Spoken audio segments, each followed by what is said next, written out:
There's three gunas, sattva, tamas, and rajas, and I will explain what they are. The first one is tamas, from Sanskrit language.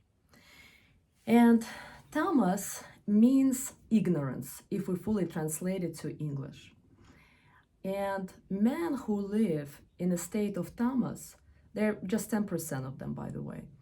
These are criminals who are somehow connected to criminal activity, mafia, and they don't care about killing someone or robbing someone or taking their property or damaging, because all they're living is in a state of fear.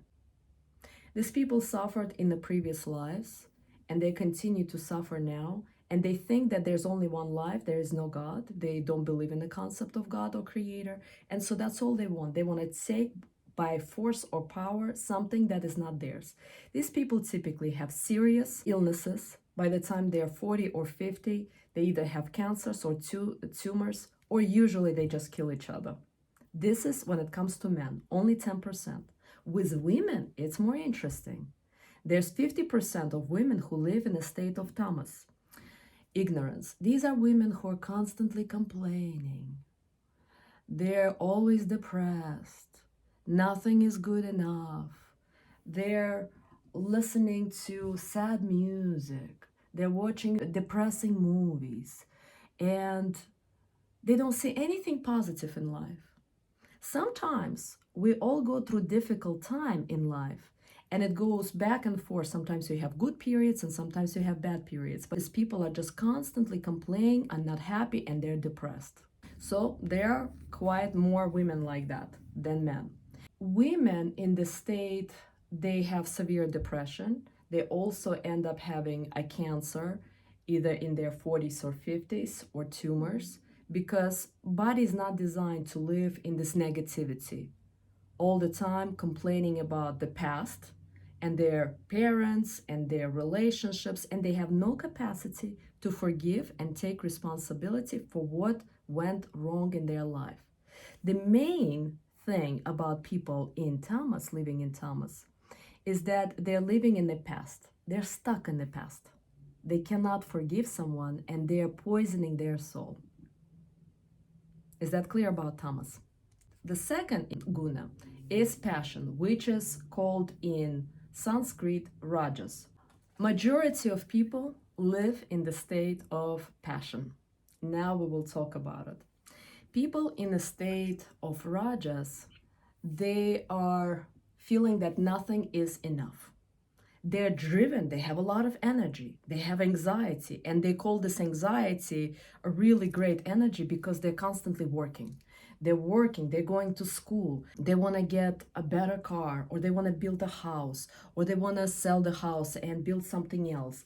They're very busy, always working, busy, busy, busy, busy. And this busyness is the biggest distraction from themselves and their happiness. Because the person can either put attention to their passion, rajas, meaning getting a new home or building a restaurant or opening the business, or they make a relationship a priority. Because you cannot, as a woman, have both. Either you're chasing material world and you're in a state of passion, or you're acknowledging that it takes so much of your energy and you're detaching. And in this state, people are constantly competing.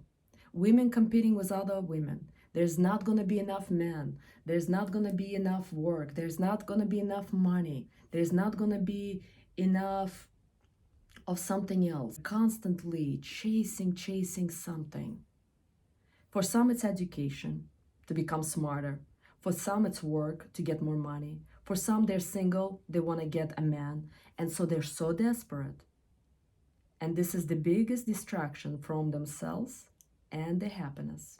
And the cost of people living in a state of passion is they're constantly experiencing the tension. And so they feel anxiety. They're getting panic attacks, migraine headaches, chronic pains. And the biggest cost is happiness and their relationships. Sooner or later, they lose their relationships because they made a priority that goal. Whether it's school, getting the degree, whether it's building the house or building the something that retreat center or the restaurant or something else, there's a goal. And because they're chasing this goal, the happiness and relationship is falling. So basically, to them, the goal is more important. And you have to get the material goal is taking the energy down, and the spiritual goal gives you the energy. And so, Vedas are saying that the moment we make a God a priority, the most important goal, for some it's God, for some it's universe, however you understand a higher power, all the other goals you're going to start achieving because you have number one, the most important goal. This is very important. I would like for you to get. So let's say you have a goal to get married. You have a goal to get education. You have other goals. If you're concentrating on getting married or getting the education, you're not going to get this. You are in a state of passion. The cost is going to be relationships and happiness. But if you made your goal having relationship with Creator, then all other goals, eventually you're going to get them, but not the other way around. But people who are living in a state of passion, for example, how do they function? First, they get a goal or an idea. For example, I want to build a house, or I want to get education, or I want to get the master's degree, whatever that goal is, or I want to get married.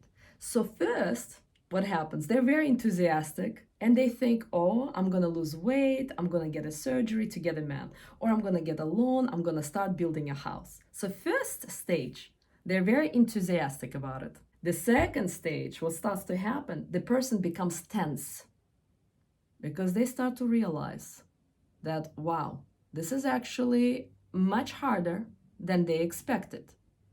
I will tell you, I have a friend of mine right now who has 3 children. They're pretty young.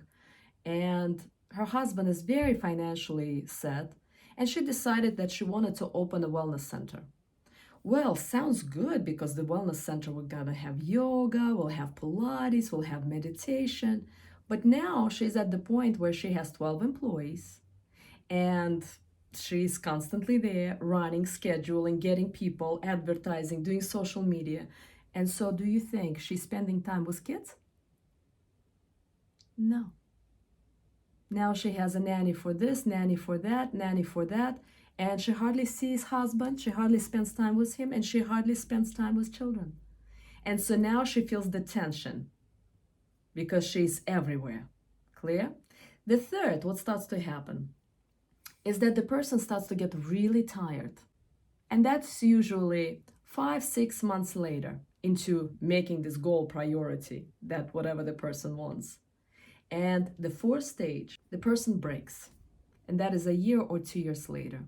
The person now is studying to become a lawyer or a doctor or runs a business. And they get to the point where they're breaking. And when they're breaking, they start to get either depression, they start to have panic attacks, migraine headaches, and health starts to deteriorate.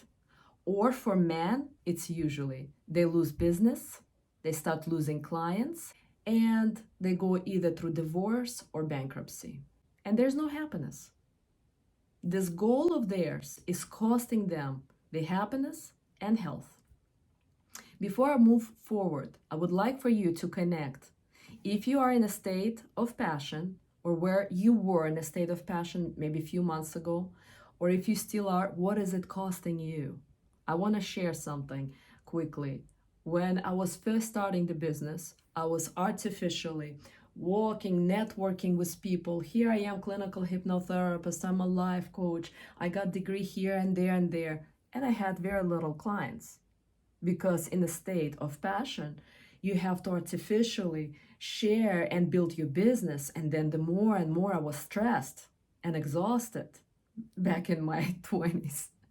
So I would like for you to connect. What are you attached right now that is costing you happiness and health? For some of you, it's getting married. For some of you, it's the health. For some of you, it's something else.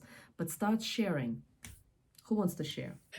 Because I remember when you said a few months ago about those gunas, and I remember this passions, rajas, hit me very much because I remember I used to live like my 30s. It was about work, passion. I already was a mother, but it was that work was very important for me and corporate career. Yes. So I remember my life was mostly about goals, objectives, and so I recognized it very quickly. And I remember that I was always tired, and I think that my marriage also broke down because we were both in this state of passion. So we were, going after goal in private life and in business. So I recognized it very quickly. And now when you are telling this, that we can be in some part of life in state of passion. So I remember that a few months ago, I was also in the state of passion regarding relationships and getting married. So, yeah, so right now I think I'm moving from this stage a bit, but yeah, this is also quite meaningful that we can be in some areas of life in different stages.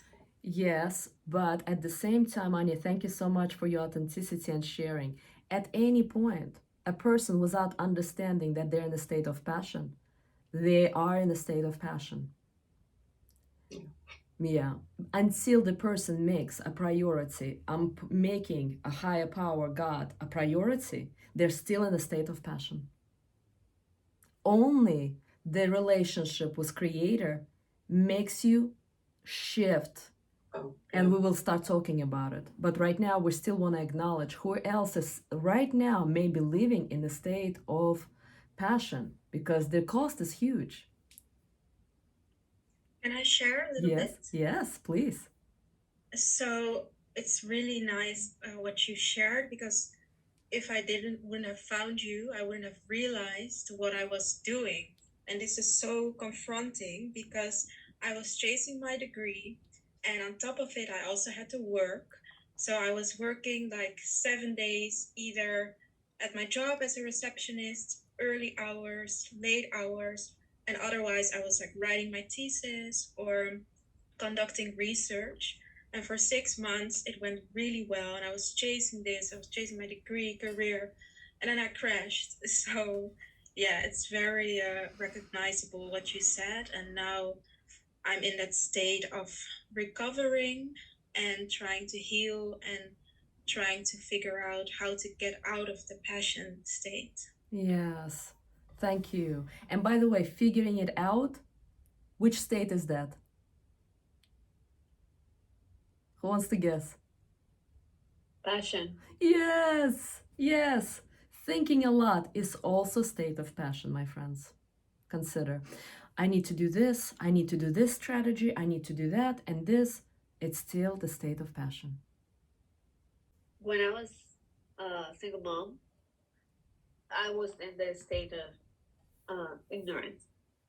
I was complaining, sad, and even though when I got married, because it was a big.